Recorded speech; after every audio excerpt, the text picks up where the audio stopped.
یکی از ویژگی ها و خوبی های نماز اینه که نماز غذای روح ماست، تغذیه معنویت ماست، ما رو رشد میده، ما رو ترقی میده. انسانی که غذا به او نرسه سیستم ایمنی بدن او ضعیف میشه و نهایتا در مقابل معاصی و گناهان نمیتونه از خودش پای مردی و راه مردی نشون بده.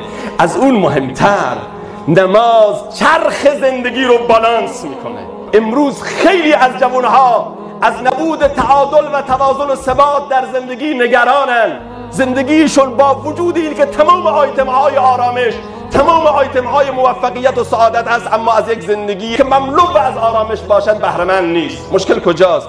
همه مینالن. در هر کسی که مینگرم در شکایت است، در حیرتم که لذت دنیا به کام کیست. جوان 27 ساله 25 ساله باور کنید مثل پیرمرد 60 ساله بی‌حوصله هست. نه حوصله تفریح داره، نه حوصله تفرج داره، نه بیرون